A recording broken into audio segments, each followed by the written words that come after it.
If it hurts, you ain't breaks, no games, you know it up, put on more steam. Protect our kickers, our quarterback, our lead, our ball game. All obstacles, block, cut, sides, through the game, tackle, this win it. Press you again, here for the first minute. Carry a lot of people there for 6 minutes. We've got to raise the bar, and we've got to continue to raise the bar. I don't think any of those young men, when they signed to come to Tennessee, they signed to say they wanted to come and be a part of a 7-6 program. All right, they said they wanted to come and compete for championships, SEC championships, national championships. I know that's what I want. I know that's what Tennessee wants. I know that's what the expectation is. So we've got to continue to reassess everything that we're doing and make sure that we're continuing to move the needle in the right direction. I mean, Peyton Manning said it best year one when we got here. He looked at Coach Hypel and he goes, man, you know, if the Colts lose, you know, I'm all right. If the Broncos lose, I'm good. He goes, but if the Vols lose on Saturday, it hurts my soul. And there's a lot of other people. There's 103,000 people every Saturday who will say the same thing, and there's probably 1 million more watching at home. So it's important here, and those guys feel that. Doesn't have to be perfect, ain't gonna be perfect. We go compete for 60 freaking minutes. All right, enjoy the opportunity, enjoy the environment, and then go play our butts off, play for one another, and have a hell of a lot of fun. Everybody got me? Yes, all right.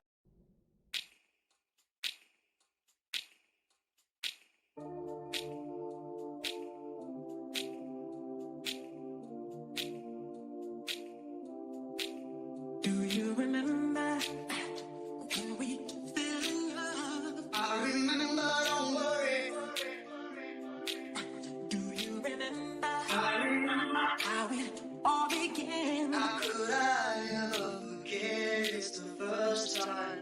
Do you remember? I can feel it. I can feel it. I can feel it coming in the air now. I can feel it. I can feel it, I can feel it, it's coming in the air now. Oh, we fell in love, you remember the time. How could I ever forget? You remember the time. Oh, we fell in love, you remember the time. How could I ever forget? Coming in the air now.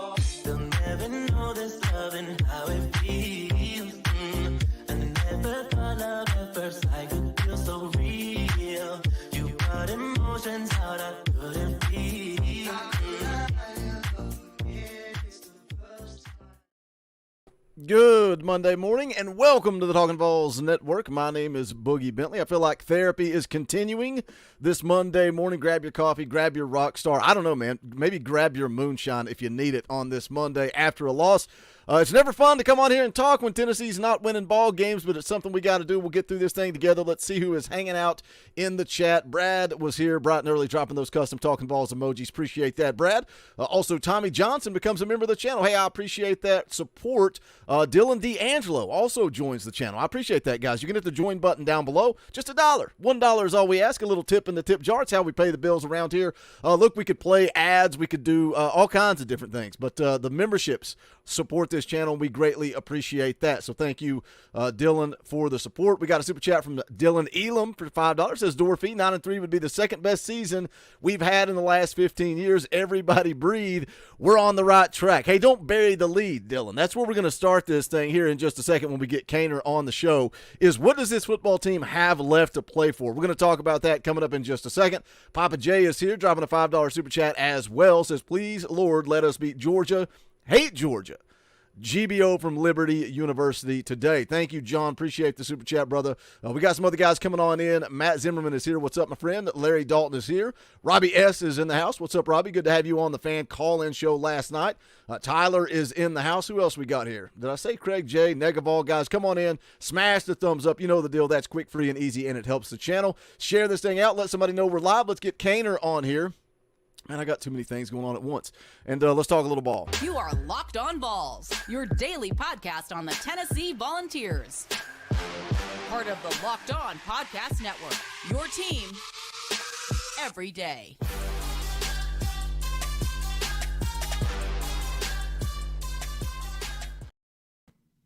The busiest man in the business. What's going on, Cainer? Good morning. How's everybody doing this morning? Why would you come on air and it's just a different guy? Like when you came into the back room, what's going on, Boogie? But you bring that fire, you bring that energy when the red light comes on. I love it. I'm here for it. We're going to talk about this Tennessee-Alabama game. I want to talk about this. Donovan dropped a $10 super chat, saved it for you to come on because he always says Eric. You know, it was a great time watching the Rocky Top Rewind, and Donovan's dropping super chats for you, and Hubs is sitting there by himself. But I waited. He said, Eric, why not get under center on 4th down and 2? Why is the red zone offense so bad?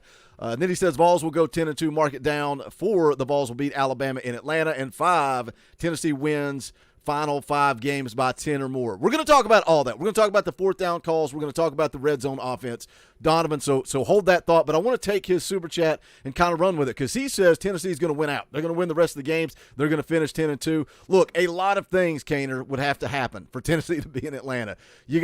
First of all, Florida's going to lose to Georgia on Saturday. That's going to happen. They still got to drop another game, whether that be Arkansas at home, LSU, Missouri on the road, whatever the case may be, and then Georgia, right? Obviously, Tennessee's got to beat Georgia, and then they've got to turn around and lose to either Missouri or Ole Miss. But let's say that doesn't happen. Highly unlikely. What does this team have to play for? Kind of said it before we went live. I'm getting tired of people saying the season's over. Yeah, it's weird. I mean, you know, with all due respect, I've seen so many different comments of, season's over, play for the future. Season's over, play for the future. I mean, again, you have 2 losses. One, you should only have 1 loss. Or honestly, you could be very easily 7-0 right now, for being completely honest. And it's just after that one really, really good season last year, I just feel like we're all spoiled a little bit. I mean, you win at Kentucky this week, and you've got 6 wins. You're 6-2 at this stage in the season for only the 2nd time since Philip Fulmer's been head coach here at Tennessee. I mean, again, the wins are still coming. I know it's year 3, and you want more, and you want to take a step off last year because last year was so much fun, and I get all that. And you look at the games, and it's frustrating because Tennessee could have won that game Saturday, and if not for a disastrous quarter in the swamp, who knows? So, I mean, I understand it all, but yeah, I mean, there's still a whole lot to play for this year. So, in my opinion, you're playing for, I mean, obviously to win every other game, but you're definitely playing for a 9-3 season. I think that's 100% on the table.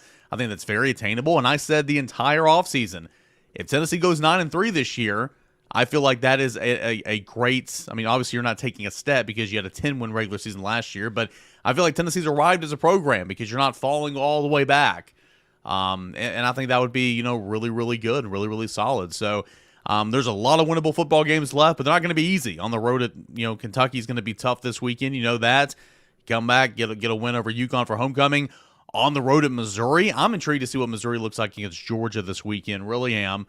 But that's not going to be a cakewalk, obviously. Missouri's, you know, pretty good football team this year. At home against Georgia is going to be tough. Vanderbilt, you know, that should be a win. But 9-3 very much on the table, in my opinion. Rolly Season drops a $5 super chat. Appreciate that, brother. Says there is still a lot to play for, even if we lose to Georgia. 2, 9 wins, hold recruiting momentum. The talent gap is closing. Stay cool, Vol faithful. You know, I think sometimes it's just this little minority group of people that's throwing that noise out there. We all said before this thing started, we expect the offense to take a step back. You're losing Hendon Hooker. You're losing Darnell Wright. You're losing Jalen Hyatt, Cedric Tillman. This offense is going to take a step back. Maybe the defense steps forward and Tennessee finds a way to go win 9 games. And that's right where they're trending. So I think we're where we need to be. The question was, how much does recruiting fall off if you go win 7 games, right? But 9, you're right there on target. I'm in agreement with you guys. Still a lot to play for. Man, if nothing else for pride, and I hate hearing, bowl games don't matter, then why don't let's just call it elimination. Let's do it like Survivor. If you lose a game, you're off the island. We'll shut down the season, and only the top 4 teams will continue to play football. I don't understand that mindset. But let's circle back around. Let's talk about the loss to Alabama. 34-20 was the final. Tennessee comes out of the gates on fire. We're thinking, okay, here we go. Buddy of mine texts me at halftime, and he says, Boogie, how you feeling? And I said, I hope that the storyline coming out of this thing is not about missed opportunities in that first quarter. They struggled in the red zone, went down there on the second drive. Tennessee's putting together a lot of these long drives, 15 plays, 79 yards, 5.5 minutes. You settle for a field goal. You get the sack fumble, and it's like, all right, let's go capitalize on this turnover, and then they come away with a field goal. Missed opportunities. How much is Tennessee struggling in the red zone, and what's the answer if you got one? I don't have an answer. If I had an answer, I'd be coaching football, making some money right now. So I don't have an answer. I don't pretend to have an answer, but I'll comment on how bad it is, right? Just because I'm a hater. Yeah, I mean that's my biggest takeaway. It was at halftime. It was after the football game. You cash those in. You lead after the first quarter, 21-0. That changes the way the game is called for Alabama. Not officiating. I mean called like game plan. In the second quarter, maybe you lead more than 20-7 at the halftime break.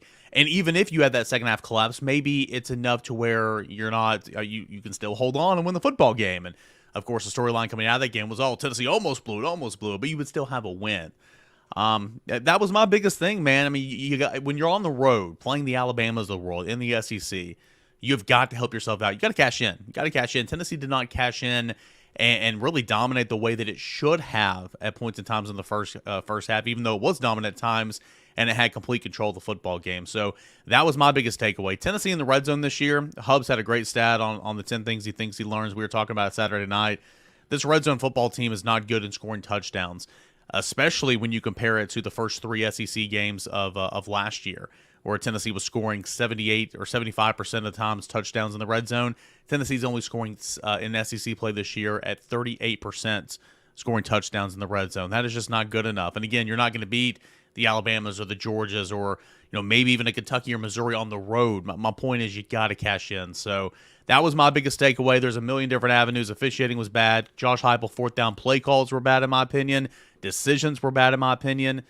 Defense gave up a whole lot of big plays in the second half. Offense never had momentum, no rhythm in the second half. But my biggest takeaway is you didn't finish. You didn't cash in the first half, in the first quarter specifically, and it came back to kind of haunt you there at the end. You mentioned the play calling on fourth down, and we'll kind of lump it all together. Play calling on fourth down, play calling in the red zone. Because I'm looking at the drive chart from those 2 trips down to the red zone. I don't really think the play calling was that bad. That second drive, you had a Joe on a speed option, didn't go anywhere, went for a yard. And then you did the little fake toss, and you tried to sneak Castles up the seam. A good throw there, and you could argue, I see a super chat about referees. We'll talk about that in a second. He's getting held there.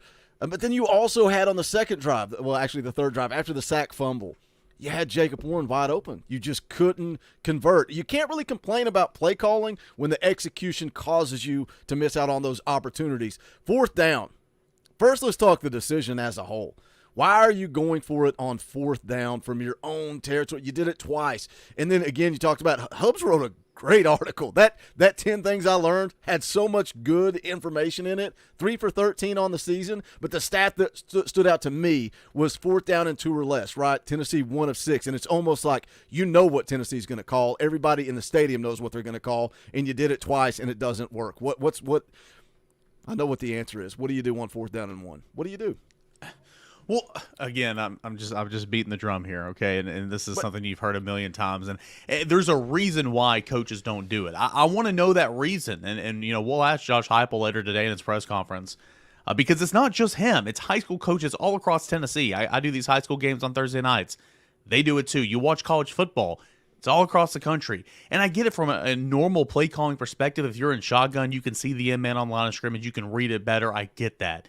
But when it's 4th and inches, 4th and 1, and your quarterback is 245 pounds, take the snap under center and fall forward.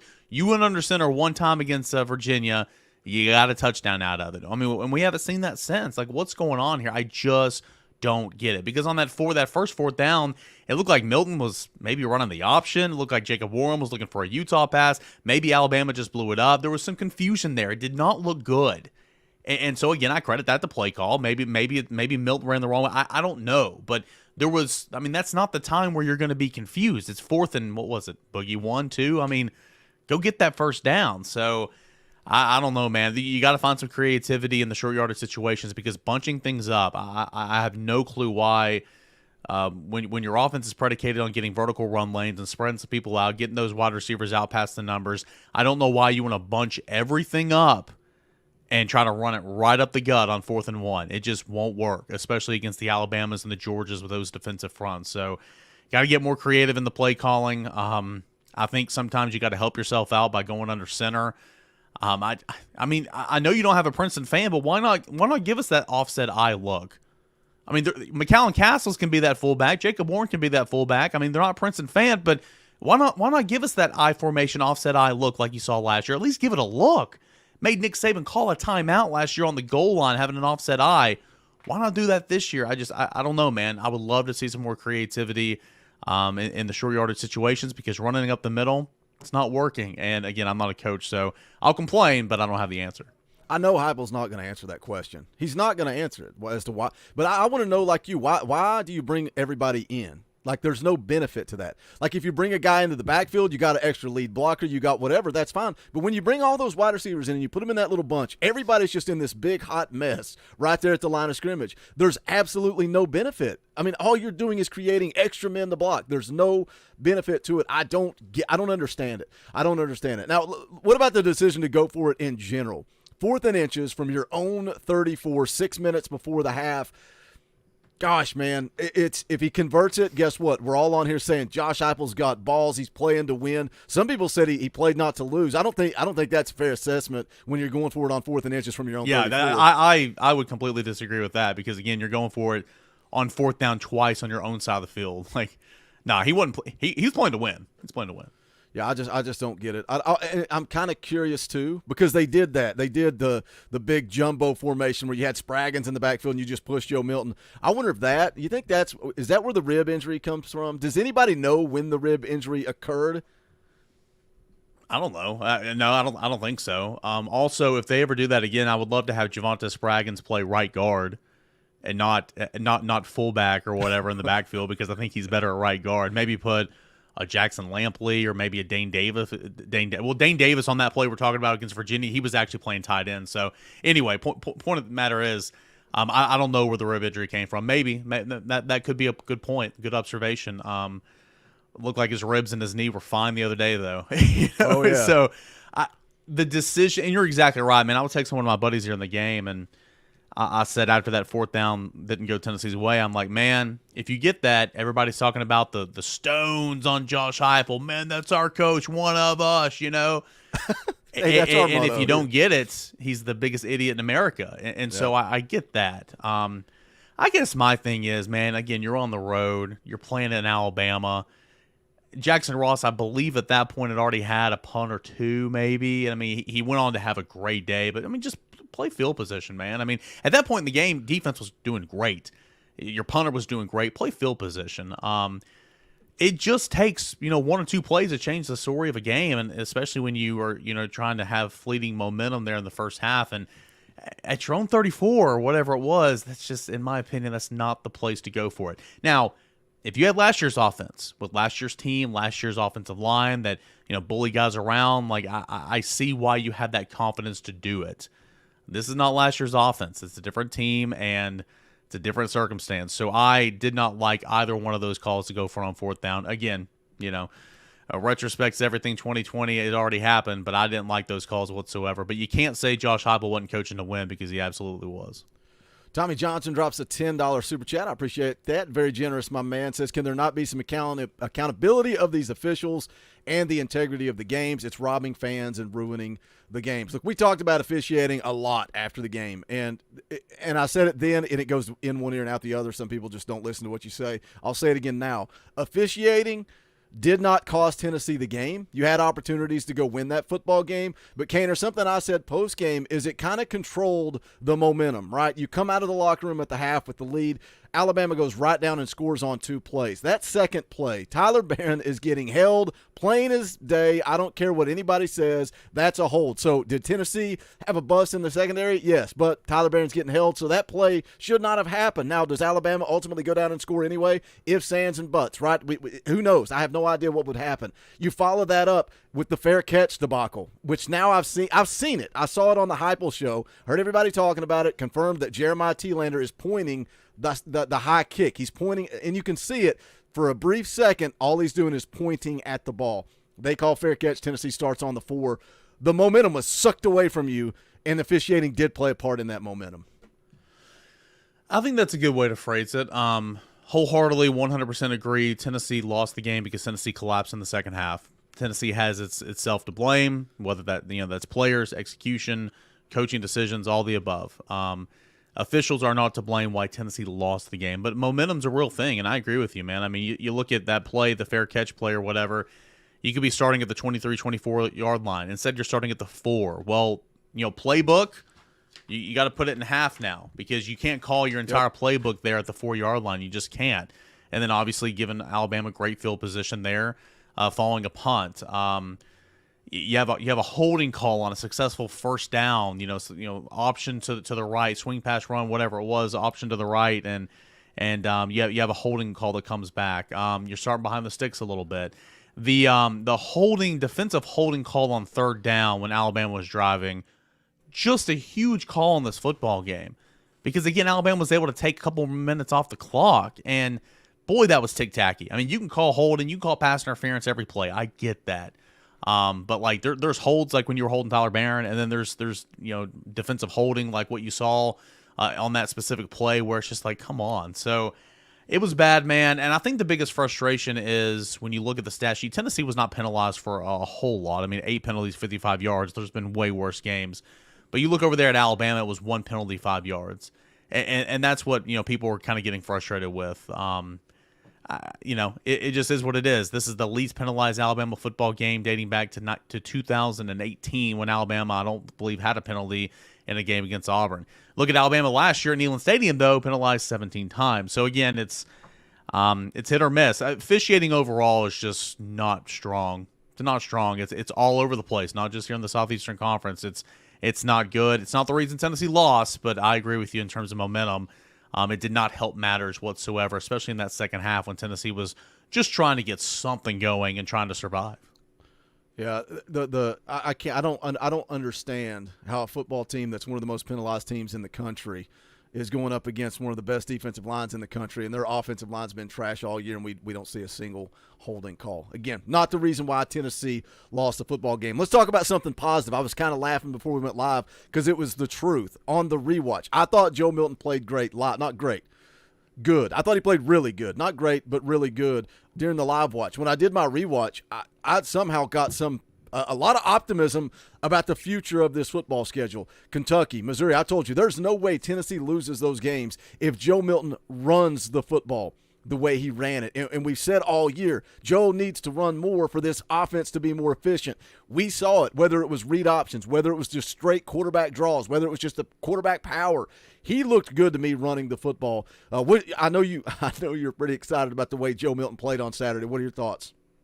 Yeah, I mean, I thought that's the best. Again, you got to play 4 quarters, so I'm not trying to say he played 4 quarters. Tennessee's entire team did not play 4 quarters. Tennessee's offense was abysmal in the second half. Tennessee's defense didn't show up in the second half.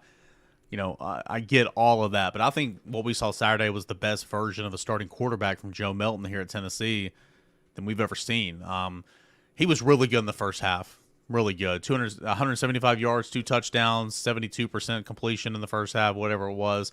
He was really good. He was spot on. He was accurate. It was 9 for his first 9. That ball to Squirrel White was beautiful. The touch pass right before the half to not settle for a field goal, to get into the end zone. That was huge for Tennessee when that game was 13-7 at the time. And that ball that he threw to McCallum Castles, man, the touch. We talk about Joe having no touch. The touch on that ball was beautiful. He had a really good game. And the fact that they came in and then they knew, like, all right, look at this A&M game. Joe did not have his best game. We have to find a way to make up some yardage if that happens again. We're going to run the football. Maybe it'll get him going. We talked about this last week, Boogie, whether it was on my show, Game, whatever it was, do so many shows throughout the week. Call something for him early. Let him get going. Get that momentum going. And I know it wasn't called, but he runs on that third down, and he runs over somebody at the sticks, and boy, that was just so good to see. But speed options, zone reads, powers, draws. I loved having him in the design run game. He looked really good doing it, and he's one of the biggest reason why Tennessee was in control of that football game and as dominant as it was at points and times in that football game in the first half. So I thought that was an incredible bounce back effort game for him. I think there's a lot of positives you take. You got to hold on to the football coming from the blind side to get it. We're all sitting there watching on TV or like me in the press box, and I'm like, get rid of it, because he doesn't even see it. But you got to hang on to the football. That's another turnover for him in SEC play. But that's coming off the blind side. It's not like you just didn't see the safety down the field. So he was much better in this football game. Need to play 4 quarters. I recognize that. He was far from perfect. But that's as good as we've seen him as a starting quarterback at Tennessee. And you're right, man. There's a lot of things to build on moving forward to Kentucky on the road. You get that type of Joe Milton, that type of effort. You like your chances. You like this offense to move the football and score. Just got to finish in the red zone. The frustrating thing about that sack fumble for me is you're protecting with 7, and Bama brings 4. And Yep. I mean, John Campbell just got whipped. It is what it is. I just wish Joe needs that internal clock, right? It's like you're watching it, okay, it's like slow motion. Dude, step up in the pocket. Yep. And there's nowhere to go. But step up in the pocket. That changed that changed the game. It's a one-score game. It is a one-score game at that point, and it kind of flashbacks to last year, right? And how would they respond? I had no confidence. Down 2 with 6-7 minutes left at that point. That was your after that game. scoop and score, I looked at the guy next to me in the press box. I was like, oh, it is officially over, because the way this game has gone, you're right. No confidence whatsoever in the second half that Tennessee can move the football and go score in a hurry, right? It was just Alabama was like just chipping away, and then took that lead, and then added on with that touchdown. Then got the scoop and score. It was like, okay, well, it's pretty much done just because of the way things have gone in the second half. And it's a bummer too for Tennessee because, again, offensively, I mean, really, I said it was a tale of 2 halves, and somebody came at me after the game saying I think that was really poorly worded. How was that poorly worded? Tennessee looked really good in the first half. Tennessee looked really shitty in the second half. It was a tale of 2 halves. Could Tennessee have been better in the first half? 100%. Finish in the red zone. But that was not the same Tennessee team that we saw in the second half that we saw in the first half. And it's unfortunate because that would have been a huge statement win. I mean, there's still a lot to play for, like we talked about earlier. I think 9 wins very much on the table. You can still win every game on your schedule, but, one game at a time. But I think 9 wins, very attainable, still left on the schedule. But you talk about in year 3 after losing everything that you did last year and you go on the road and beat Alabama. That been a huge statement win, and it just felt like a missed opportunity because it was there. You could have won that game, and you kind of didn't. You kind of screwed yourself. Matt Mars pointing out the checkdowns on the last possession. That did piss me off. It reminded me of Harrison Bailey when he got in mop-up duty, and everybody's like, oh, look at his numbers. I'm like, he's just checking down the entire way down the field. Like to Jabari Small, the entire last drive, check down, yeah. Oh, my gosh, I was having flashbacks. Especially when the game's on the line, man, you got to take a shot. That did bother me, so I'm with you on that, Matt. Tajon Washington becomes a member of the channel. Appreciate that, brother. Tajon's an OG. He's been around here forever, so I appreciate that support, my friend. Marcus drops a $20 super chat. That's an Orange Boy. We like Orange Boys. We'll play the clip. Rocky Top! You'll always be. Marcus says, good morning. What a depressive weekend after that loss. Game should have been put away the first half. Receivers were running open and were missed. Play calls were suspect. Refs sucked, but we didn't finish. Tale of 2 halves. That's hilarious because I'm pretty sure that came in before you went on your tirade about it. Marcus. I think I used the exact phrasing on my Sunday morning video. I think I said it was a tale of 2 halves because Tennessee was dominant. They didn't put it away. They didn't score in the red zone. It was 20-7 at halftime, and you're thinking, man, this Tennessee, the defense played almost flawlessly in the first half. Yeah. They played great football. It was a tale of 2 halves. 2 third-down sacks, 1 third-down strip sack from James Pierce. Of course, we know about the offense. I don't remember any big penalties that were killing Tennessee. I mean, it was just the second half, all phases of the game just went, except special teams is like hit or miss because you had that penalty with the fair catch or whatever. Again, you can't tell me that Josh Tuberville is kicking these out of bounds when he kicks everything through the end zone. I mean, if you boot it through the end zone there, you don't have to play four snaps of defense with 12 seconds left. You just go into the locker room. But anyway, you had all that, but then you had great coverage on your punt. I mean, Jackson Ross was such a man in this game. Special teams was good, and of course Campbell was fine. The 2 opportunities he had, just that penalty really hurt Tennessee on the kickoff return. Anyway, that was a sidebar. Every phase of the game just kind of went down to the toilet there in the second half, and that's the frustrating thing, because you saw how well this team played for a half, and then it was a 180. It was a 180 in the second half. Yeah, first half defense, I have note from the game, 133 total yards for Alabama, 16 on the ground, and then you had the 2 turnovers. You had the McCullough interception off the tip drill, and then the James Pierce sack fumble. You can't ask for much better than that. 133 total yards. You gave up a touchdown, forced 2 turnovers.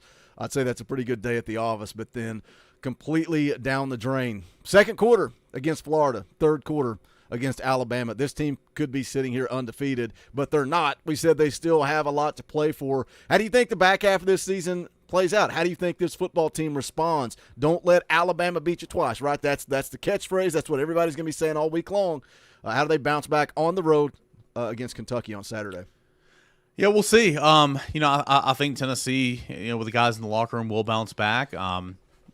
It's kind of funny. After every single loss, it's like, oh, Hype's lost the locker room. There's no leadership. Knock on wood. Haven't heard that much about this one. You heard it a lot against Florida. But seeing the guys in that locker room, I feel like that they're going to be energized, ready to get back out there and just get another win, because I feel like, everybody, Elijah Herring after the game was talking like, you felt it. Like it was right there, that win. It was right there. And you let it get away. And so I think that they're going to be hungry to get back out there and go get that win. Going on the road to Kentucky. Kentucky, again, I broke down all the numbers last night. Very, very, very pedestrian, but you play up there. And if Ray Davis gets going, you better find a way to stop him, because he's a really good player. So that's not going to be a cakewalk, but going to be a good environment. Night game at Kentucky, as it always is. So that's going to be a challenge. Again, come back, get a win against UConn. Intrigued to see what Missouri looks like after this weekend, but going to Missouri and then Georgia. And again, these are all winnable football games for Tennessee, especially if you play. It doesn't even have to be that good like you were in the first half. Just play 4 quarters of good football and see what happens. There's a lot to play for. I think this team's going to be eager to get back out there and get a win, and I think that's going to happen this weekend against Kentucky, a team that Tennessee. It's always close. It's always kind of an ugly game up there, but Tennessee usually finds a way to win, and so we'll see what happens. Matt Mars for 5 says, any news on Haddon, what his injury was? Missed him in the second half, no doubt. Got to have him going forward. It had to be a shoulder, right? But did he play? I don't think he came back in. Did he come back in? Yeah, I think he came back in for a couple plays, but that was it. I'm talking just a couple plays and went out. He immediately grabbed that shoulder. So we'll see. We'll ask about him. We'll poke around a little bit the first of this week. You're right. You need Haddon for sure. Thought Slaughter made a couple good plays. Thought Gabe Judy-Lally made a couple good plays. But Haddon's playing a really, really good football right now. You need to get him back for sure. But he did come back in, but not for a long period of time, just a couple of plays. All right, Cainer, appreciate it as always, my friend. We'll catch up later on Locked On Vols. Go see what Cainer's up to. You guys know where to find him over at VolQuest and also Locked On Vols. Somebody in the chat earlier said you need to start doing your own live streams. You did one, and we had so much fun. You asked me to come on, and I came on, and now I can't find it. I wanted to play the dang clip. But this is why Cainer will never do a live stream again. I don't believe there are good people that pull for Georgia. I think they're all terrible, ugly, disgusting human beings. I think it's just that no, there are no good Georgia fans, Eric. There are none. That's why. That's why I'll never do it again, man. I had bad company. I should have picked my co-host on that thing a little bit better that day, right? You know what's funny? I've never noticed this till just now, and I play that clip all the time. James Richards is now a regular on our show. So that's nice. Hilarious. That's hilarious. Everybody gets it's a joke. Maybe kinda. For the Georgia game we'll do it again. Essentially, if they would unlock those super chats, I might do a little bit more, but busy times during football season. But hey, maybe Georgia week, especially if Tennessee wins some games between now and then, we'll do us another one, all right? I'll give you an opportunity to come back and say that phrase right again. Maybe I'll break out that awesome 98 national championship hat again, too. Oh, man, it's always a good time. What's wrong with you, Locked On Vols? Do you hate money? Unlock the feature. Let this man loose. All right, Cainer, we'll catch up later in the week, buddy. Always a good time. All right, guys. See you. Have a good week. Later, man. Oh, my gosh, that was so much fun. Cainer's first live stream, and I go on there and act like a complete fool. But it's always a good time talking ball. Donovan drops a $2 super chat, says, James Pierce is such a beast, fun to watch. Yeah, we better enjoy it because that man is going to be gone off to the NFL as soon as possible. Thank you for the $2, Donovan. We're going to keep this show rolling. You guys know the deal, the new format for Monday mornings. We have Cain on for about 30 minutes. We're going to go take a look at Hypel's post-game press conference. I'm also going to take questions from you guys. You want to stop the show? You want something to talk about? You know what to do. But also help me out. Smash the thumbs up. We got 212 people watching, man. 212 people watching. You guys are the diehards. You are the ones. You are the ones. One of us. It's, it kind of bothers me, man, when Tennessee loses a game, loses a couple of games, and then all of a sudden certain fans just disappear. They want to be here when you get to fire up the cigar. But when you got to talk about what's wrong with this football team and how you fix it and how you move forward, they don't want to be here. They don't want to be part of that. And that bothers me. But you 208, I offended 4 people with that statement. You 208, you're the real ones. Hit the thumbs up, share this thing out, all that good stuff. I would greatly appreciate it. Also, go check out the merch, bonfire.com/store/Talkin VAWLS. I say this all the time, but this is one of my favorite shirts right now. The Talkin VAWLS letters shirts. Danny White brought back those beloved letters. They mean something to me, man. They mean something to me as a kid. That was the first thing I remember seeing when I saw Neyland Stadium. I saw those letters up there on the side of the stadium. And so when Danny White brought those back, man, I absolutely love it. But you can see there are different styles, different colors. Go check it out. But if you don't want that one, we got all kinds of designs at bonfire.com/store/Talkin VAWLS. That link's in the description below as well. And as always, man, when I plug the merch, I plug the memberships. You can hit the join button down below. It's $1 a month. You get a Power T beside your name. If you guys don't notice, in the post-game shows, in the busy live streams, I highlight the comments of members at the bottom throughout the show. I want your voice to be heard, super chat or not. I highlight those comments because you are a paying customer. You are supporting what we are trying to build. Also, if you want to be a part of the fan call-in show, that's how you do that. We usually start at the Talkin VAWLS Elite level and higher. Fun show last night. Sunday nights are always a blast talking with you guys, getting you guys on here to run the show. All right, let's go take a look. Have a good night, or good morning, good evening. Have a good day, Shane. Appreciate you dropping in, brother. Let's go take a look at what Josh Hypel had to say post-game. I did see the clip. I saw the clip of what he said about penalties. I played that on the day after video. But man, oh man. Let's take a listen to Josh Hypel. Credit to Alabama, in particular in the second half, played extremely well. Second half, we just weren't good enough. For me, our coaches, to our players, got to be able to play for 60 minutes against a good football team and on the road. So, extremely disappointed with the outcome. I told the guys in the locker room, they compete, man. They do. We don't play smart enough at times, but they compete, and I'll go with these guys anywhere. So, open it up. The decision to go for it on fourth down there early in the third quarter, especially with the way Jackson was punting the ball. Yeah. Austin Price asking him about the decision to go for it on fourth down. Very interesting to me. I don't know how many of you guys watched the Josh Hypel show. The coaches show that they show on Sunday, where they show highlights and clips and different stuff like that. They completely edited out that segment of the game. They edited out about 5 minutes of the third quarter where Josh Hypel elects to go for it on fourth down. They get stuffed, and then Alabama goes down and scores. They completely removed that from the show. Like you didn't get to hear from Josh Hypel to answer why he did what he did, why the play call that he put in that third quarter. You go in from shotgun, you hand the ball to Dylan Sampson, and he gets absolutely stuffed. None of that was discussed, and I thought that was interesting to leave that out of the Hypel show. But let's hear what he says post-game about the decision to go for it on 4th and 1 in the third quarter. He had been punting it, 4th and less than 1, giving up a score on the previous one, and felt like we had an opportunity to pick it up, and obviously didn't. Gave him a short field. They took advantage. All right. There's a couple of Bama fans in the chat. Listen, man, you want to talk football, you want to have a good time, cool. You want to be a dick, I'll just ban you and go on with my life. I have no problem with you guys being here. Don't be an idiot. Enjoy the show, have a good time, talk some trash, it's fine. But don't be a moron. All right, moving on. Advantage of it. I think they got 3 out of that one. Might have been 7. Josh, you've had a couple of situations this season where snowballed, second quarter, Florida, second half today. Were those situations?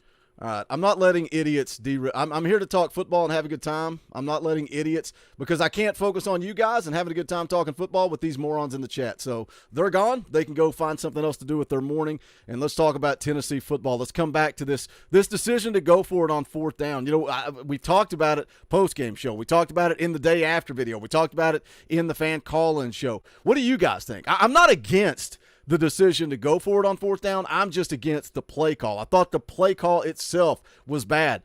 If you're going to run it up the middle, keep them spread out. Give yourself some options. But when you just stack everybody, when you get everybody right there in the big tight box, it makes it very difficult for Dylan Sampson to go convert the 1st down. You got a quarterback that's 6'5", 245. Run the quarterback sneak.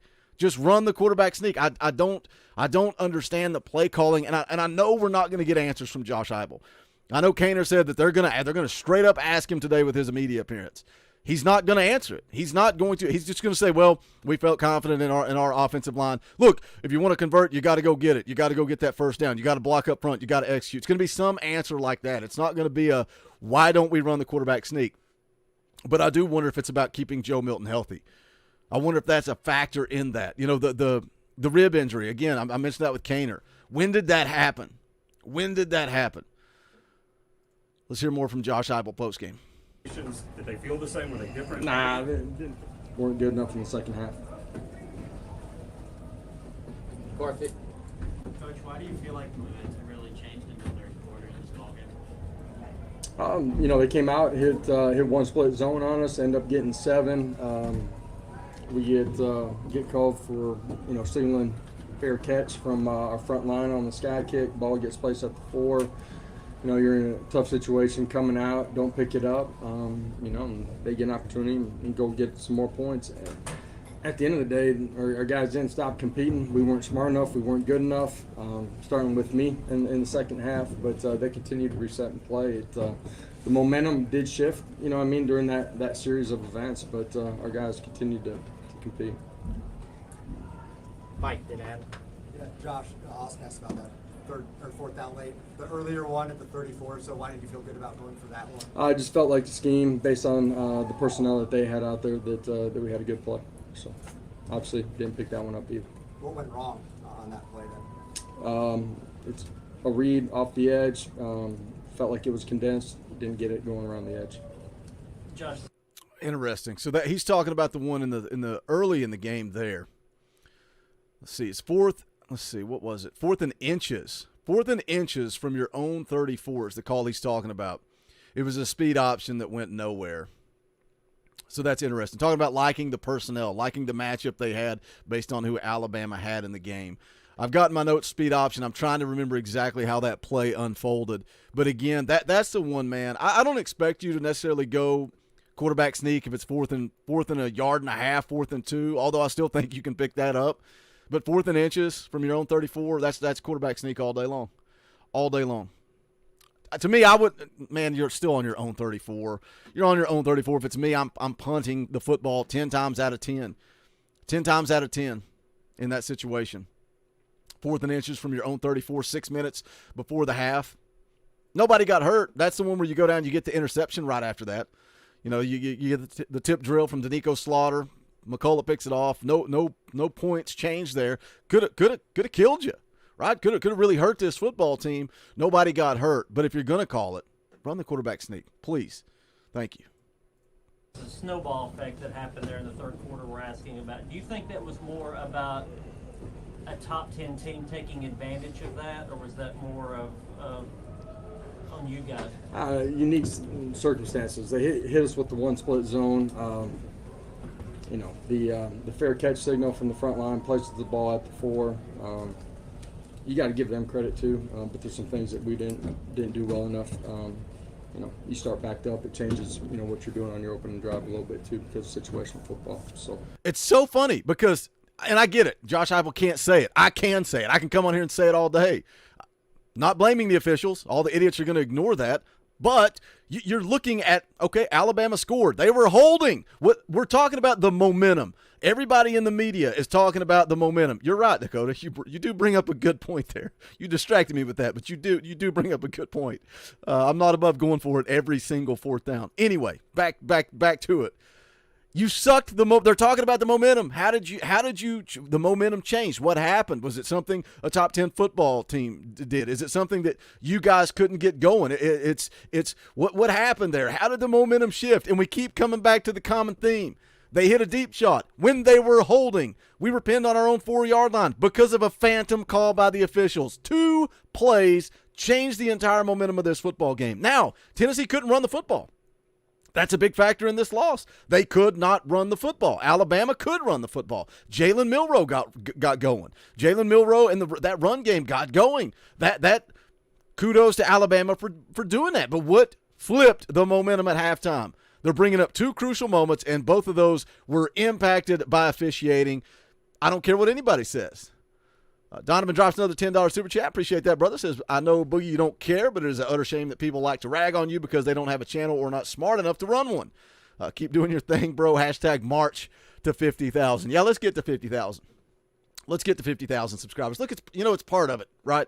You put yourself in the public eye. You're on YouTube. You're talking to a microphone. People are going to talk trash. They're going to hate on you. They're going to insult you. I have people DM me to my personal accounts. I had a guy tell me that I should die and rot in hell this week. That's because I'm on the internet talking about college football. But that's just the society. That's the world we live in. So when people come in, the bottom line is I want this to be a community of Tennessee fans. That's the way I run my channel. So they can call me whatever they want. They can say whatever they want. I don't care. We have an amazing community of Tennessee fans in this group right here, and I don't want outside people impacting that. When these Alabama fans come in and say the same nonsense over and over and over and over and over, it derails the conversation that you and I are having, right? I want to have a conversation what you guys thought went wrong in the game, and we disagree all the time, and that's a beautiful thing. We disagree in the chat. We disagree on the fan call-in shows. Me and Coach Jay disagree about the way Joe Milton played this week. It's a beautiful thing.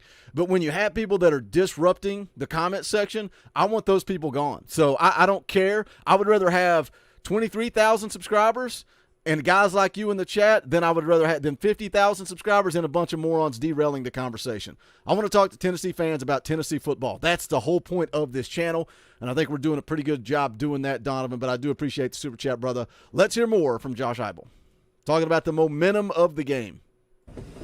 End of the day, reset, got to keep coming, playing, and we did at times offensively don't put it in when we get down there, with 7-8 minutes left and get a chance to make the game. So. Austin and Gentry. It seemed like at points in the second half, your defenders were having to play two-hand touch, and they were allowed to play Mortal Kombat out there a little bit. I mean, did you feel like that it was a bit one-sided?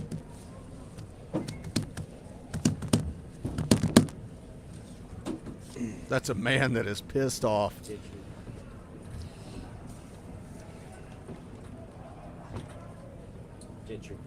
Next question. Yeah. Was that long enough silence? Yeah. I love the fact that he beat on the table during the silence. If you're not able to get the run game going consistently the way you have been recently, how does that affect everything else in terms of how things kind of got away, especially as the game progressed? Yeah.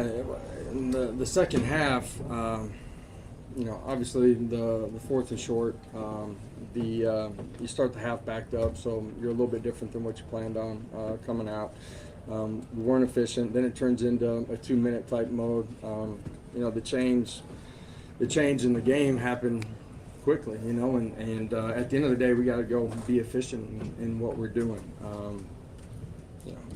We didn't have the type of success, probably yards per carry that we were accustomed to rushing the football. Some of that's them. They're good. Some of that was us too. So end of the day, got to be better. I think, the lack of running from the running backs. Jalen Wright, 11 carries, 22 yards. 2 yards a carry. That's a guy that's averaging almost 7 yards a pop throughout the entire season. Jabari Small, 3 yards a carry on the game. Dylan Sampson did have 4 carries for 28 yards. He was a little bright spot, but only got four carries, right? And then Nelson, coach using Morse code. Yeah, can somebody decode those taps for me? I would love to know the Morse code sign that he sent out. But the lack of success running the football by the running backs is what made Joe Milton's day look better to me, man. I think that Joe looked good running the football. He led the team in rushing. He had 59 yards rushing. He did take 3 sacks. I don't know how much yardage was lost on those sacks, but I would say he probably ran the football for more like 70, 80 yards, depending on, they add the sack yardage in there. But Joe looked good running the football. Are we finally seeing him healthy? Did we see a healthy Joe Milton down in Tuscaloosa on Saturday? And if so, I'm sticking to my guns, man. You run Joe like that. If Joe runs the football pissed off and angry, this football team is not losing to Kentucky. They're not going to lose to Kentucky. They're not going to lose to Missouri. The only game left on the schedule that they could possibly lose is Georgia. And I'm not saying – I never say never on that one, man. I truly think that this football team is going to bounce back, and I think they're going to respond. And I was listening to J.D. Pickell, I think it was yesterday, talk about this football game, and he said, right now I understand Tennessee fans are upset. They're frustrated. They're mad. But if Tennessee finishes this thing off and they go beat Georgia, guess what? Everybody's going to forget. Everybody's going to forget all about that loss to Alabama. And we're going to be celebrating a win over Georgia. Look at this, Vols by Fitty, using our own graphic. I like it. I'm here for it. Becomes a member of the channel at Talkin Vols Faithful. Appreciate that, Vols by Fitty. Thank you for the support. You guys can support by hitting that join button down below. I would appreciate it. I love seeing all you members in the chat right now. Shout out to Vols by Fitty. Negavol is a member. Scott Bennett, Dylan Elam, David Collins, Matt Mars, Wesley Page, David Collins, Nelson, The Real Hank, Appalach Hawn Adventures, Dakota, Captain Morgan. I love me some Captain Morgan. Tajon. A lot of members of the channel. Appreciate you guys. You guys truly do, man. I wouldn't be on here talking football on a Monday morning. The morning streams, the only reason they take place is because you members, man. You guys support the channel throughout the season's great. Off season's a little tougher, but you members of the channel make it possible, so I'm grateful. So thank you, Vols by Fitty, for joining. I still think if Joe Milton runs the football, this offense, and again, I just wonder how much of that was him not being healthy. Him not being healthy. The rib injury. We didn't even know about the rib injury till just recently. And that's the thing, man. Sometimes we're critical of football players, and that's fair, right? I've always said it's fair to go and criticize what you see as a fan. It just is. It's SEC football. It's college football. You're the quarterback at the University of Tennessee. You are open to criticism from fans. Every fan can feel how they feel. End of story. No questions asked. But we don't always know the full story. How banged up was Joe? How much was that impacting him? And I understand Josh Heupel's got a decision to make. If Joe's not healthy enough to play the game, then you got to go with Nico. But are we truly finally seeing a healthy Joe Milton? Tennessee Boy says Joe still sucks, not clutch at all. I don't disagree with that. I don't disagree that he's not clutch. I don't disagree that he made mistakes. He made mistakes in the red zone, right? We're talking about how it could have been 21-0 at one point, but you miss a wide-open Jacob Warren in the end zone. I understand. Joe didn't play perfect. Coach J's got the screenshots. He texted me all day yesterday. I love that Coach J puts in the work, man. He's doing his rewatch too, and he's taking notes, and he's taking screen grabs. He's sending to me, this is what I'm seeing. This is what I'm telling him. This is what I see. And we're going back and forth, man. That's a beautiful thing. That is what this channel is all about, man. That is what this channel is all about. You give me your opinion, and give me the reasons why. I'll give you my opinion. Give you the reasons why. Joe didn't play perfect. Dakota says it. Joe is our quarterback. That's it. We're not seeing a quarterback change. It ain't happening. It ain't happening. You go lose to Kentucky on the road Saturday, guess what? Joe Milton's still going to be starting the next week. It is what it is. It's either an injury or it's Joe. And I don't want to see Joe get hurt. I want to see Joe be better. And I think he played better against Alabama. Kentucky's pretty dang good against the run, giving up 95 yards per game on the ground. Pass defense is pretty brutal, though, 250. They give up 250 through the air. Can Joe make some plays? Can these wide receivers make some plays? How about Ramel Keaton going up and grabbing that 50-50 ball? Still had a drop. Dante Thornton had a drop. You know, you guys think back to the offseason. And when Dante Thornton's name, I'm always talking about names that come up in the portal that Tennessee may have interest in, and we're talking about wide receivers. Tennessee wants to add a wide receiver or two, possibly two, in the portal. And everybody's going, hold on a second. Why are we going after wide receivers? We need offensive linemen. We need defensive linemen. Boogie, what are they doing? And now here we are halfway through the year going, where's the wide receiver unit? Did the wide receiver room show up to fall camp? Where is the wide receiver unit? Outside of Squirrel White, man, nobody in this wide receiver room is doing anything. Nobody's wowing me. And I wish we as fans, never going to happen. I wish we could get the full view of the field. I wish we could see what was going on downfield so that my rewatch isn't of the broadcast. I could barely see the Jeremiah Thielander fair catch deal on the rewatch. You could barely see it, very top corner. You got to be looking for it. You got to know exactly where you're looking to even see it. Can you imagine if we could see what was actually going on downfield? We can get on here and speculate. And I think it was Eric Ainge was talking about it. How many throws down the field is there separation between the wide receiver and the DB versus last year? Well, we got freaking Jalen Hyatt just running free all the time. It's like, how is he that wide open? How is the best wide receiver on this team that wide open all night long against Alabama? He's got Nick Saban beating his head against the wall because Nick Saban can't figure out how to stop it. Oh, it's Josh Heupel's scheme, Josh Heupel's offense. You put Nelson out there. Nelson be running free. Apparently not, because Squirrel White's the only one that's doing anything. MG Way for 5, appreciate the super chat. Brother says, can we play 4 whole quarters of football? Can Hypel and Halsley make a better offensive play call? Can we make adjustments at halftime? What adjustments did Alabama make? What adjustments did they make to shut down Tennessee's offense? Did they make adjustments? Or did Tennessee change what they were doing on offense? And sometimes we use the buzzword adjustments, and I'm like, what did they even do? What did they even do? Maybe that's my old dumb college football fan. I ain't a coach. I'm not an expert. I'm not an insider. I would love to know what the adjustments were. What were the adjustments? What adjustments would you have made? Can we play 4 quarters of football MG way? That is a good question. This was straight from a Brent Hubbs article on VolQuest. I'm not claiming this work as myself. It's good research work by Hubbs. Florida. I said it to Cainer earlier, right? Florida, second quarter. Alabama, third quarter. Cost you 2 football games. Here's Florida. The second quarter against Florida, Tennessee was outscored 20-0. Total yardage, they were outgained 122 yards to 27 yards. First downs, Florida had 8, Tennessee had 1. Total plays, Florida had 21, Tennessee had 11. That's the second quarter against the Gators. So, MG Way, can we play 4 quarters of football? Here's Alabama's third quarter. Outscored Tennessee 17-0. Total yards 171 to 47. First downs, Alabama had 7, Tennessee had 1. Total plays, Alabama 14, Tennessee 12. Why? This really isn't new, man. It's really not new. We saw it. Was it year 1 under Hypel? Tennessee would come out, start fast, man. Those first quarters, that South Carolina game, that Missouri game from year 1 under Hypel really stand out to me. You'd come out 21-0, 28-0, just dominate. And then you would completely fall off in the second quarter. What is it? Is it adjustments? We use that word. We use that word. Now, I'm not putting MG Way on blast. I'm asking you guys to educate me because so far, the only adjustments made by Alabama are these. Slip the ref a 50. Captain Morgan says they sent more money to the refs. Here's a good one, Wesley Page. They ran the ball more. Wait.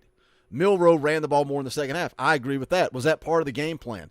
Because I think when Milroe got going, the running backs got going, Tennessee couldn't stop the run. On the flip side, Tennessee couldn't get the run game going. That was a big part of it. And yeah, I know you're backed up on your 4-yard line, and that limits the playbook. Like Cainer said earlier, that cuts the playbook in half. You still couldn't run the football. You go 3 and out, you punt the football, you give Alabama good field position.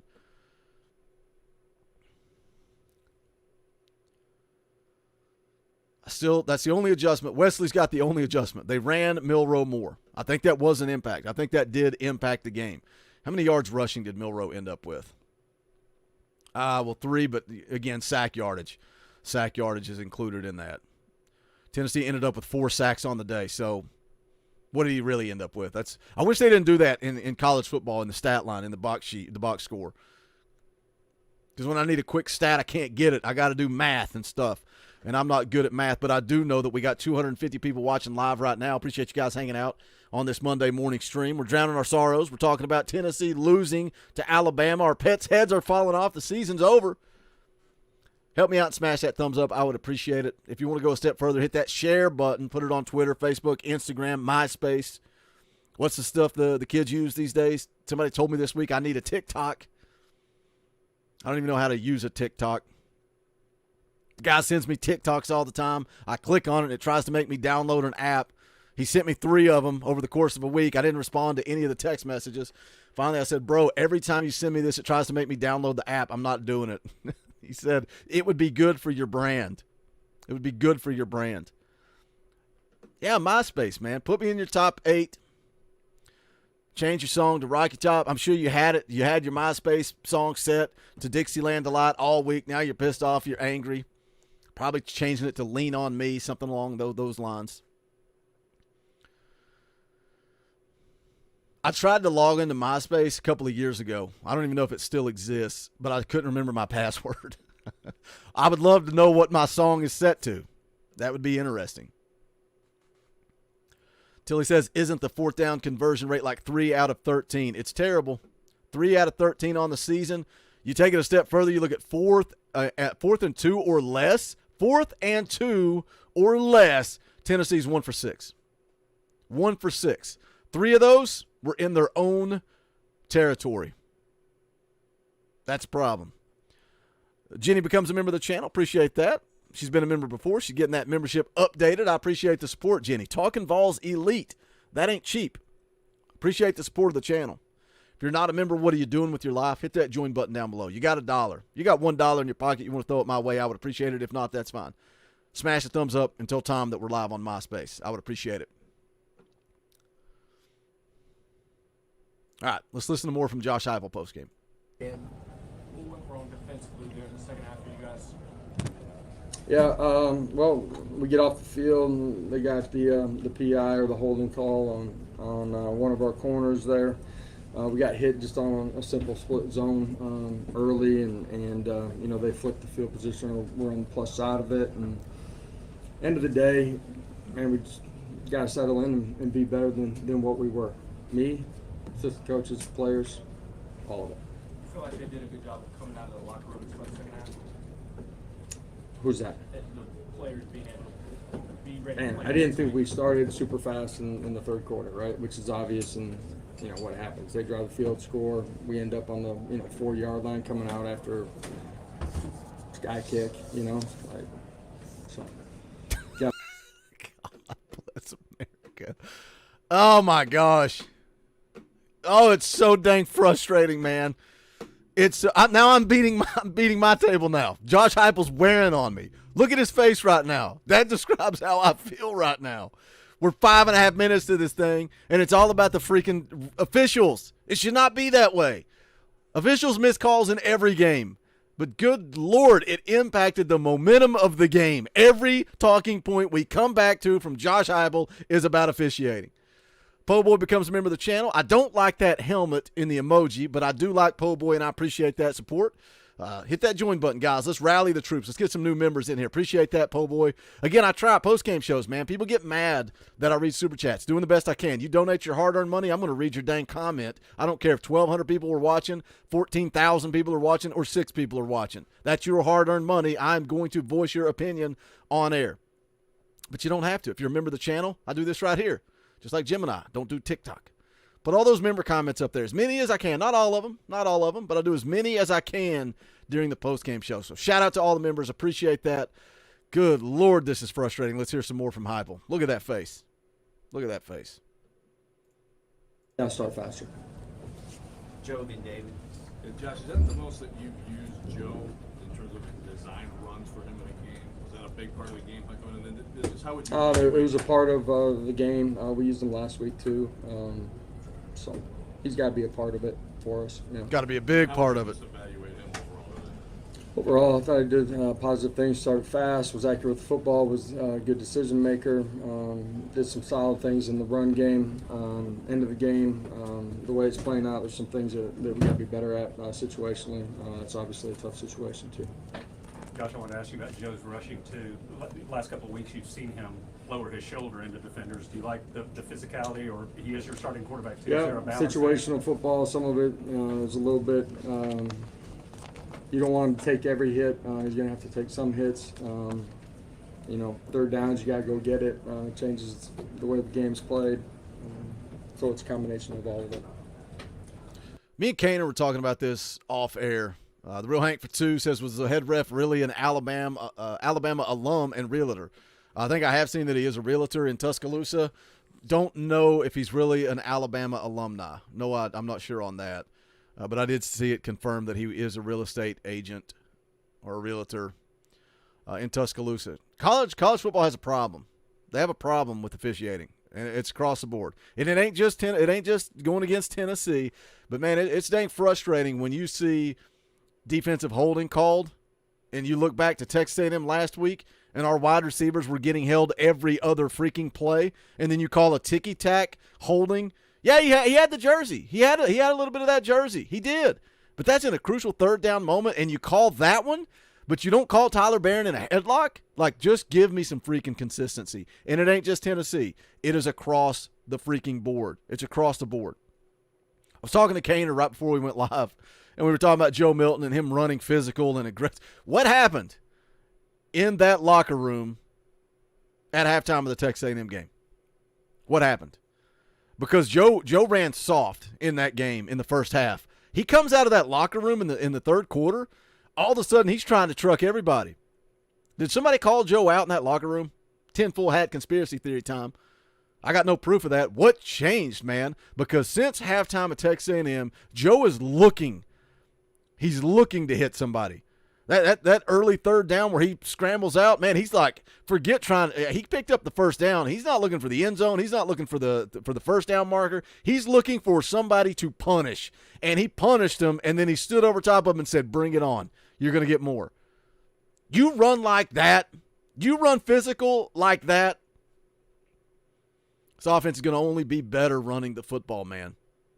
Joe is who he is throwing the football. He's inconsistent. Is what it is. Man, if he runs the football like that, Kentucky's going to have their hands full. Missouri's going to have their hands full. Tennessee is going to win every football game, and we'll see what they can do against Georgia. That's what I believe. Craig says he was definitely called out. Coach says Nico called him out. All right, let's hear more. I was going to say something, but I'm not going to say it. Wes, then Adam. Josh, how much more difficult are momentum swings to stop or reverse on the road? When things are going the other way, it just seems like the past few games when they've gone, they've really slid. How much more difficult is it to stop that on the road? I don't know. I mean, the communication is the only thing that, in my opinion, that's really more difficult. You know what I mean? As long as you're settled into your job and doing that when you're out between the white lines. Today it's a good football team. Talking about Alabama. We didn't reset, refocus, and make enough plays in the second half. End result. Josh, They mentioned road environment, and that road environment really did not impact Tennessee. I know it's still a road game. It's still a loss. It's still going to go into the stats when we're talking about Tennessee struggling on the road. We're still going to mention this game. We're going to say, oh, yeah, Alabama on the road, Florida on the road, Georgia on the road last year, South Carolina on the road last year. It's going to be lumped into that stat, and you're not ever really going to look back at this game and look at the actual true environment. The environment didn't really play a factor. I mean, Dane Davis had a couple of false starts late in the game. Game's basically over at that point. Didn't really impact it. Did Tennessee clean up their communication? Is Cooper Mays that important? Or is what Matt says in the chat, Bryant Denny just sucks that much? Which one is it? It's interesting. Road environment did not play a factor, in my opinion. So, look, Saturday is going to be a hostile environment. It is, in the words of Spencer Rattler, it is truly Kentucky's Super Bowl, right? It is. We have owned that football team. That's why we sell a T-shirt that says Kentucky's Daddy, because we are Kentucky's Daddy. 3-point favorite. Tennessee is a 3-point favorite. I don't think I've ever seen the ESPN FPI so high when the line is so close. 3-point favorite, ESPN FPI like 70%. James Fair for $5. Appreciate that, brother. Says, what measures is the SEC NCAA taking regarding officiating? We need face guarding for PI and challenges for blatant penalties on scoring plays. The thing about the if you That's an interesting point you bring up there. Challenges for blatant penalties on scoring plays is interesting because I read PI and I'm thinking, you go look at challenges for PI, you're going to be reviewing every other play, right? But if you look at it on scoring plays, that's interesting. But then, man, you're talking about you're going to go review pass interference on a scoring play. You're going to go review holding on a scoring play. Talk about getting tight in your seat. Talk about getting nervous. Talk about being on the hot seat. They'll never do that, James. They will never, ever do that because that would hold these officials accountable. You mean to tell me that you're going to sit down and watch an instant replay of Tyler Barron being in a headlock? You got to call holding. There's no way you watch that and you watch Tyler Barron and what happened on that play. There's no way that you can do that and come out and say, well, that wasn't holding, touchdown. Even though everybody in the stadium saw it, everybody watching the broadcast saw it, Gary saw it. Guess what? Gary saw it, and he sat there and pretended like he didn't. The touchdown to Squirrel White. Gary's begging, please. I think I saw the ball bounce. I think I saw. Did he get his foot down? Well, did he have complete control? He's good. He's giving everything he possibly can, hoping, praying that Squirrel White didn't catch that football on that first touchdown. It's exhausting, man. Listening to Gary Danielson is exhausting. Watch that replay talking about the busted coverage in the secondary and the route and this, that, and the other, but he just ignores Tyler Barron being in a headlock the whole time. And then the fair catch deal. It wasn't even D. Williams that it's called on, and Gary Danielson sitting there trying to tell us why it's a penalty on D. Williams. Gary, it wasn't a penalty on D. Williams. They called it on Jeremiah Telander, but you don't know the rule. You don't know what happened. You don't know what they called, but you're going to sell me a turd because you want Alabama to win. It's so exhausting. So exhausting. He's talking about D. Williams. The call wasn't even on D. Williams. So, James, I just don't see it. I don't see it. And somebody brought up a point, a subjective decision. They're never going to put an official on the spot for a subjective call, like holding or pass interference, especially when you're watching a replay of it in slow motion and everybody in the stadium, everybody watching at home can see it. There's no accountability. Josh Heupel is going to take a certain amount of plays. He's going to send them to the SEC office, and they're going to do nothing with it. It's going to sit there just like everything else. They're not going to – they don't care. They don't care. And the sad part is, yeah, Tennessee still had opportunities to go win that football game, and they did. They did. They couldn't run the football. They didn't capitalize in the red zone. I mean, that's on Tennessee. But you're talking about kids that put work in every single day.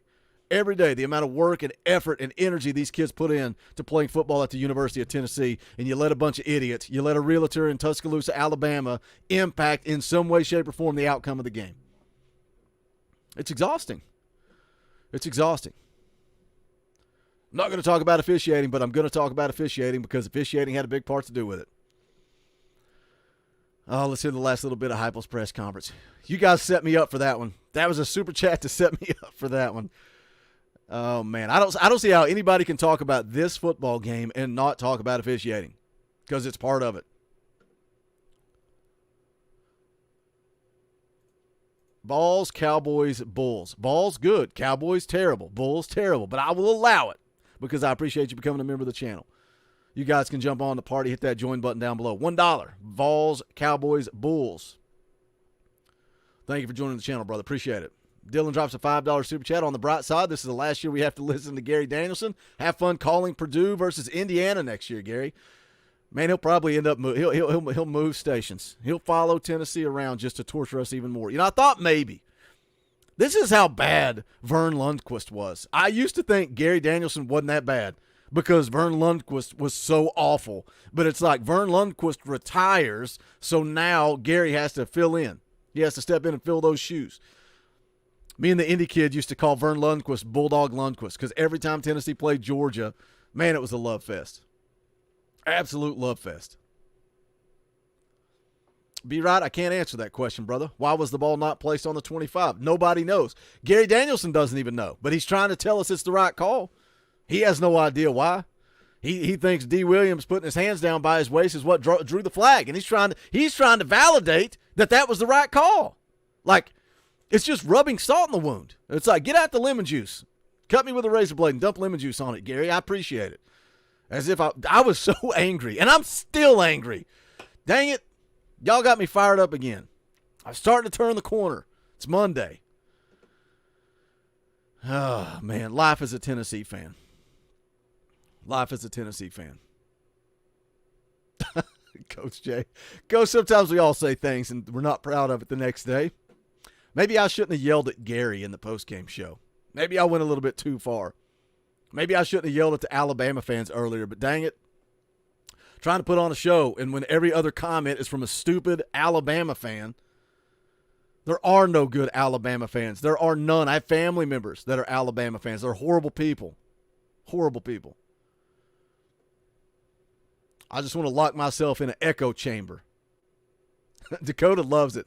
Dakota loves it when you guys get me going and I start screaming and yelling. That's the only reason he's here, hoping that I will go off the rails and start screaming at people again. Man, oh man. All right, let's hear the last little bit. I did see that, Negabal. I did see the beer barrel. Why did they ever? I know why they did away with the beer barrel. Made sense at the time. That was a long time ago. You sell alcohol. You sell alcohol in SEC stadiums. Bring back the beer barrel. I don't want to hear it. Don't want to hear it. All right, let's hear a little bit more. Things do go poorly there for a short stretch. Do you feel like guys lose confidence too quickly, or is that what we're analyzing? I don't think it's a confidence issue. I don't believe that. Any other questions for Coach? All right, thank you. We'll Thank you. All right, that's Josh Hypel's post-game press conference. Unless you guys are going to say something to get me riled up and yelling and screaming again, we'll call that a show, man. I love these Monday morning shows. You guys liked it. You guys liked it when I had Cain on, and then I flew solo after the fact, and we kind of just morphed it into what it is now, and I enjoy it. I enjoy watching the post-game press conference. It gives me some talking points. It allows me to gather my thoughts, hear what Coach says, bounce my thoughts off of that, and then you guys very generous in the chat, man. You guys dropping super chats and kind of change the direction of the show. That's fun too, man. I'm here for it. I like these Monday morning streams. They're fun, man. We try to bring you something different every day. Every show, right? The fan call-in show is different than the Monday morning stream. Even the Monday and Friday morning streams. The Monday morning stream versus the Friday morning stream. Two completely different dynamics, and I'm here for it. I love it. I love having a different cast of characters, man. I like having Coach Rice be a part of this community now. Obviously, Coach Jay puts in a ton of work during the season and in the off season. That's the great thing. Once football season's over, guess what? We're diving full steam into recruiting. Me and Coach Jay will bring back the film breakdowns. We'll drop those videos every single week. We'll try to do a live film breakdown, once a month. I'm debating at least once a month doing a recruiting live stream. Now maybe we do them twice a month. I don't know. We need to do more live streams during the off season, whether we're talking recruiting or we're talking transfer portal. Obviously, once spring camp gets here, we ramp things up and we do more live streams during the week for that. Fall camp, same way. But recruiting, man, recruiting pays the bills in the offseason. But I love this community, whether it's Coach Jay, Coach Rice, having Matt Begley come on. Obviously, the regulars like X Factor and Dauber that have been a part of this thing for a while. So many different voices, and that's what it's all about, is being the voice of the voiceless. We've got this platform. It's my channel. It's my platform. But let's do something with it, man. Let's get you guys on here and let you voice your opinions. Scott drops a $5 super chat, says, cover charge. What is the SEC rule for officials and being in the community they live in and calling games? Clearly there are none, man. There are none. Head official, Saturday night, realtor in Tuscaloosa? Really? You don't think that's a conflict of interest? That's the thing, man. There's no accountability. Scott, there's no accountability. But anyway, man, I'm thankful for you guys, grateful for you guys. Love this community, love this show, love this channel, love this football team. We got a game to win on Saturday. We will start to change gears going into the Wednesday night stream. I got to figure out who we're going to get on for that. Dauber is going to be MIA. He's got some work stuff going on. So I will put a team together, and we will jump on here. We will talk about it. We'll get ready for that Kentucky game. I'll be live tomorrow night, 6:30, NCAA night. If you've never been a part of it, come hang out. Somebody said this past week, holy smokes, I've always ignored this because it's video games. This is the best stream you do. He said, this is the only time I've ever actually seen who Boogie is. You're just being yourself on Tuesday night. It's going to be a good time, man. Come hang out tomorrow, 6:30. We'll talk Tennessee football. We'll talk Tennessee, Alabama. We'll talk Tennessee, Kentucky. We'll probably talk about the right way to prepare a steak. Do you reverse sear it? Do you put it on the grill? Do you use charcoal? How do you do it? How do you cook it? What temperature? You never know what we're going to talk about on a Tuesday night. Wednesday night, 7 o'clock, we'll start to focus on Kentucky. But that's going to do it for this, man. Appreciate the support. Love you guys. Have yourselves a good Monday. This is the Talkin VAWLS Network. My name is Boogie Bentley. Go Big Orange.